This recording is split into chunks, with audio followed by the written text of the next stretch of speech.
بسم اللہ الرحمن الرحیم۔ جوتا چپل پہننے کے آداب چل رہے تھے۔ 4 ادب آپ کے سامنے بیان کیے گئے۔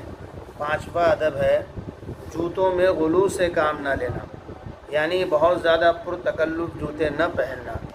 اسوہ رسول اکرم صلی اللہ علیہ وسلم نامی کتاب کے اندر یہ بات لکھی ہوئی ہے، یعنی چپل پہننے کا کام صرف تکلیف دینے والی چیزوں سے پیر کو بچانا ہے، اس کے علاوہ تو کوئی مقصد نہیں ہے۔ لیکن اس کے باوجود صرف لوگوں کو دکھانے کے لیے کہ میرا فلاں برانڈ کا چپل ہے، فلاں برانڈ کا جو ہے جوتا ہے، یہ اچھی بات نہیں ہے۔ ادب نمبر 6، جوتوں میں مشرکین و متکبرین اور آوارہ لوگوں کی مشابہت اختیار نہ کرنا۔ قال النبی صلی اللہ علیہ وسلم لیس منا من تشبہ بغیرنا، رواہ الترمذی۔ آپ صلی اللہ علیہ وسلم نے فرمایا وہ شخص ہم میں سے نہیں ہے جو ہمارے علاوہ کی مشابہت اختیار کرے، نہ مشرکین کی، نہ متکبرین کی، اور نہ آوارہ لوگوں کی۔ کسی کی بھی مشابہت اختیار کرنے کی اجازت اسلام نہیں دیتا، ٹھیک ہے؟ اسلام اجازت نہیں دیتا کسی بھی معاملے میں۔ اب یہاں پر سوچنے کی بات ہے کہ جوتا چپل پہننے کے اندر بھی مشابہت اختیار کریں گے تو بھی ہمارے لیے نقصان کا کیا ہوگا؟ باعث ہوگا۔ ادب نمبر 7، مردوں کا زنانہ جوتے اور عورتوں کا مردانہ جوتے نہ پہننا۔ قال ابن عباس رضی اللہ تعالی عنہما لعن النبی صلی اللہ علیہ وسلم المتشبہین من الرجال بالنساء والمتشبہات من النساء بالرجال، رواہ البخاری۔ عبداللہ ابن عباس رضی اللہ تعالی عنہما فرماتے ہیں اللہ کے نبی صلی اللہ علیہ وسلم نے عورتوں کی مشابہت اختیار کرنے والے مردوں پر اور مردوں کی مشابہت اختیار کرنے والی عورتوں پر لعنت فرمائی ہے۔ نمبر 8، ایسے جوتے جن پر اللہ و رسول کا نام ہو نہ پہننا۔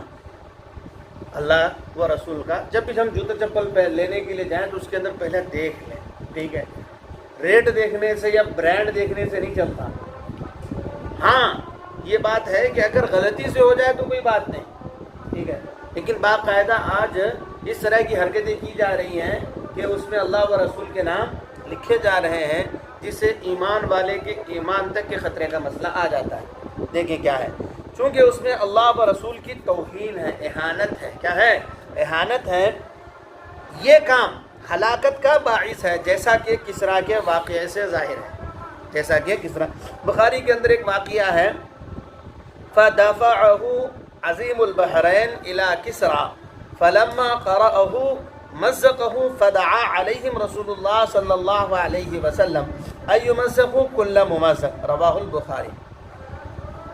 صلح حدیبیہ ہوئی، صلح حدیبیہ کے بعد اللہ کے رسول صلی اللہ علیہ وسلم کو مکہ والوں کی طرف سے راحت ملی کہ اب یہ کوئی پریشانی نہیں دیں گے۔ تو اللہ کے رسول صلی اللہ علیہ وسلم نے اس وقت کے جو بادشاہ تھے یا جو قبیلے وغیرہ تھے ان کے بڑوں تک خطوط بھیجنا شروع کیا۔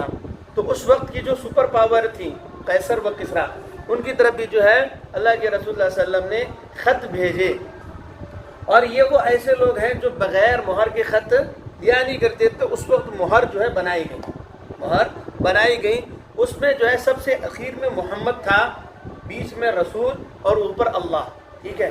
یہ مہر بنائی گئی۔ تو اس کو جو ہے اللہ کے رسول صلی اللہ علیہ وسلم نے مہر خط پر کیا کہتے ہیں، جس کو اسٹیمپ کہتے ہیں، اس طرح کا بنا کر جو ہے اللہ کے رسول صلی اللہ علیہ وسلم نے اسٹیمپ مار کر خط روانہ کیا۔ کسریٰ کی طرف صحابی جو ہیں عبداللہ بن حذافہ رضی اللہ تعالیٰ عنہ، ان کو اللہ کے رسول صلی اللہ علیہ وسلم نے بھیجا۔ اللہ کے رسول نے فرمایا کہ منذر کو یہ خط دے دینا، وہ وہاں تک پہنچا دے گا۔ تو جب کسریٰ کے پاس یہ خط پہنچا، خط پڑھنے کے بعد اس نے جو ہے خط کو پھاڑ دیا، خط کو کیا کیا؟ پھاڑ دیا، اور اللہ کے رسول صلی اللہ علیہ وسلم کے بارے میں برا بھلا کہا۔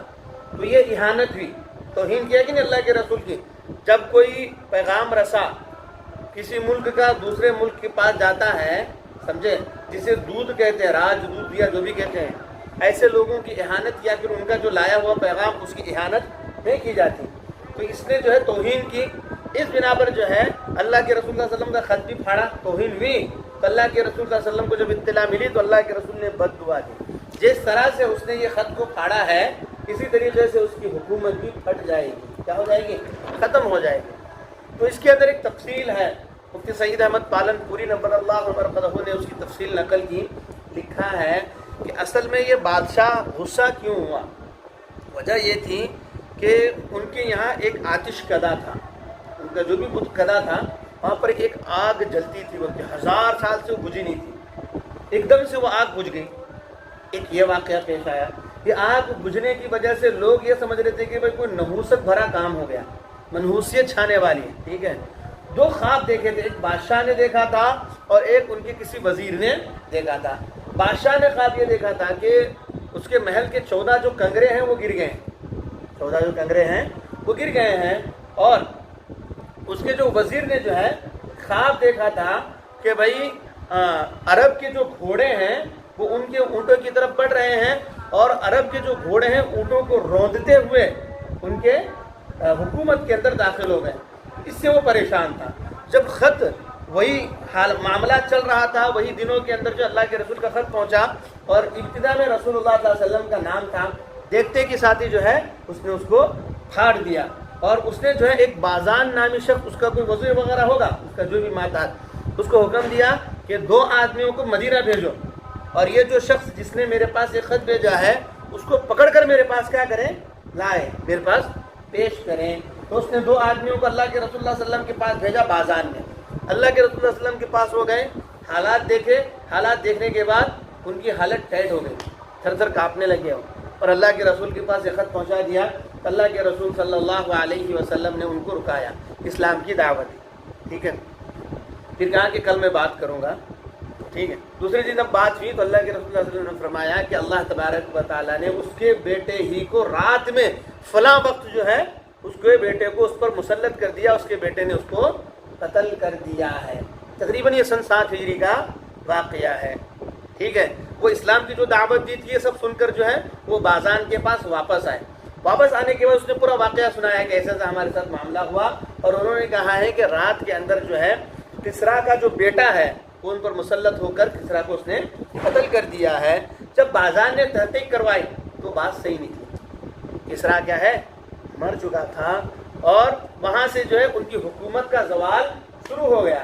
کتابوں کے اندر لکھا ہے کہ حضرت عثمان غنی رضی اللہ تعالیٰ عنہ کے زمانے میں ان کی پوری حکومت کیا ہو گئی، تباہ ہو گئی، اور مسلمان مملکت کے اندر داخل ہو گئی، جو ایک وقت میں سپر پاور تھا، لیکن اہانت کی وجہ سے نہ اس کی حکومت اس کے کام آئی، نہیں اس کے درباری وغیرہ کچھ کام آ سکے۔ اہانت اللہ اور رسول کی صرف اہانت کی وجہ سے۔ تو یہاں پر کیا فرما رہے ہیں، جوتا چپل پہنے تو ایسے نہ پہنے جس میں اللہ اور اس کے رسول کا نام ہو، جس سے اہانت ہو، توہین ہو۔ اور یہ جو اہانت کرنے والے ہیں وہ اپنا انجام دنیا ہی کے اندر دیکھ لیتے ہیں، اور لوگ بھی ان کے انجام کو دیکھ لیتے ہیں۔ اللہ تبارک و تعالی صحیح معنی میں سمجھنے کی توفیق عطا فرمائے۔